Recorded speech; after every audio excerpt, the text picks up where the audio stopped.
Fried rice කියන්නේ අපි කවුරුත් කන්න ආස කෑමන්නේ.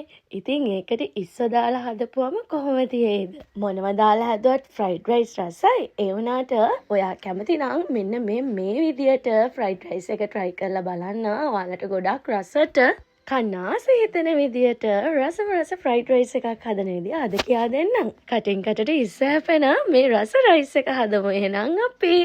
ඔයාලා ගන්න හාල් ප්‍රමාණයත් එක්ක රයිස් එක හදාගන්න පුළුවන් තරමේ බෝල් එකක් ලෑස්ති කරගන්න. මේකට ඉස්සු ටික බැද ගන්න පුළුවන් තරමට තෙල් එකතු කරගෙන තෙල් එකතු කරගන්නකොට ගොඩාක් එකතු කරගන්න එපා. සාමාන්‍ය තරමට තෙල් ටික එකතු කරගෙන තෙල් රත් වෙද්දී ඔයාලා කලින් ලෑස්ති කරගත්ත ඉස්සු ටික එකතු කරන්න. මං ඉස්සු ටික කලින්ම ලුණු ගම්මිරිස් මිරිස් කුඩු සෝයා සෝස් ටිකක් දාලා සීසන් කරලා තියාගත්තේ.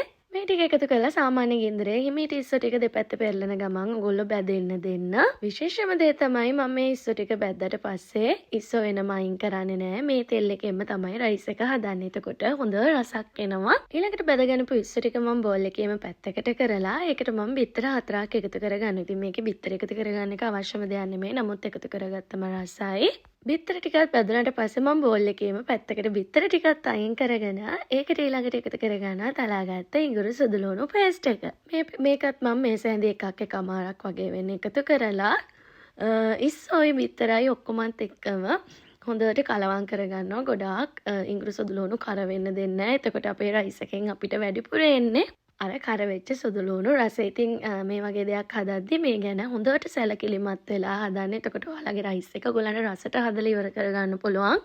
ඊළඟට කපලා තියාගත්ත ලීක්ස්ුයි කැරටුයි ප්‍රමාණ වලින් මම භාගේ මේ වෙලාවේදී එකතු කරගන්නවා. මම ලීක්ස් සාමාන්‍ය තරමේ ලීක්ස් ප්‍රමාණිකුයි කැරට් වල එකමාරකුයි වගේ තමයි එකතු කරගත්තේ. ඊළඟට මේ ටිකත් හොඳට කලවම් කරලා ඉවර වෙලා මම මේකට රස අනුව ලුණු එකතු කරගන්නවා. ඉතින් මේක එකතු කරගද්දී ඔයගොල්ලන්ට මතක් කරන්න ඕනේ මේ විදිය ඔයගොල්ලෝ බත් එක උයලා පොඩ්ඩක් නිමෙන්න අරන් තියලා තියාගන්න. ඊළඟට මම මේකට ගම්මිරිස් කුඩු කෑලි මිරිස් කුඩු ටිකක් එකතු කරගන්නවා. ඉතින් කෑලි මිරිස් එකතු කරන්නේ නැතුව chili paste තියෙනවා නම් ඔයගොල්ලන්ට මේකට chili paste එකතු කරගන්න පුළුවන්.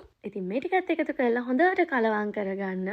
විශේෂයෙන් මතක් කරන ඔයාලා සීසනින් පවුඩර් එකතු කරගන්න කැමති කෙනෙක් නම් එකතු කරගන්න පුළුවන්. මම නම් අද එකතු කරන්නේ නැහැ. එහෙම සීසනින් පවුඩර් දානවා නම් තේ හැඳි භාගයක් වගේ වෙන්න එකතු කරගන්න. ඊළඟට මං ඔයාලා චුට්ටක් නිවෙන්න තියාගත්ත බත් ටික මේකට එකතු කරගන්නවා. රයිස් එකට බත් එක හදද්දි වතුර චුට්ටක් අඩුවෙන් තියලා ඒට වෙන විදියට හදාගන්න. මම බත් එක හොයාගනින්දී තෙනසල් කරල් දෙකක් විතර දාලා තමයි බත හොයාගත්තේ.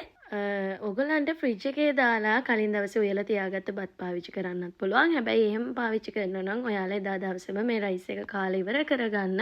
මොකද රයිස් එක කූල් කරපු රයිස් එකක් ආයෙ රත් කරලා ආයෙ ෆ්‍රිජ් එකේ දාති වෙන එක නරක වෙන එක. ඊළඟට අපි අර එකතු කරගත්ත බත් ටික මෙන්න මේ විදිහට හොඳට කලවම් කරගන්න. ගින්දර වැඩියෙන් තියාගෙන මේක කලවම් කරගන්න. එතකොට බත්තට ටික හොඳට බැදෙද්දි මේක හරිම රසයි. දැන් තමයි හොඳම හරිය. ඊළඟට මම මේකට සෝයා සෝස් එකතු කරගන්නවා. ඉතින් ඒක එකතු කරද්දී වීඩියෝ වෙලා නැහැ. සෝයා සෝස් එකතු කරගන්නවා. ඒක මම මේකට සෙසමි ඔයිල් ටිකක් එකතු කරගන්නවා. ඊළඟට මම සීනි තේ හැන්දක් එකතු කරගන්නවා. දැන් අපි මේකට සෝයා සෝසුයි ලුණුයි ඔක්කොම එකතු කරලා තියෙන්නේ. බත් එක උයාදෙත් අපි ලුණු එකතු කරලා තියෙන නිසා මේ රයිස් එකේ තියෙන ලුණු රස වෙ තියෙන රසවල ටික බැලන්ස් කරගන්න තමයි අපි මේකට සීනි එකතු කරගන්නේ. ඉතින් මේ ටිකත් එකතු කරගෙන ඔයාලට තියෙන හොඳට මේක ගින්දර වැඩි කරගෙන හොඳට කලවම් කරගන්න. රයිස් එක හදද්දී ඔයාලට එන්න ඕනේ බත්තට බැදෙන සද්ද. ඉතින් ඊළඟට මේ රයිස් එකට ඔයාලට තියෙන්නේ අර කලින් ඉතුරු කරගත්ත ලීක්ස් ටිකයි කැරට් ටිකයි එකතු කරන්න. මේ වෙලාවේ කැමති නම් ලුණු කොළ උනත් එකතු කරගන්න පුළුවන්.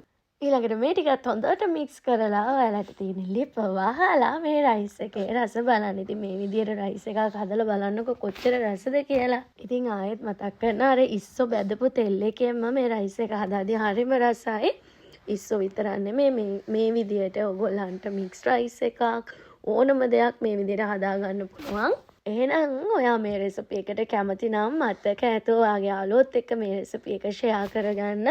ඒකම ඔයාලගේ අදහස් පල්ලෙන් කමෙන්ට් කරන්න අමතක කරන්න එපා. එහෙනම් ආයෙත් රස කැමක රෙසිපි වීඩියෝ එකක් අරන් එනකන් ඔයාලා හැමෝම සතුටින් පරිස්සමින් ඉන්න. ඔයගොල්ලෝ හැමෝටම සුබ දවසක්. ටටා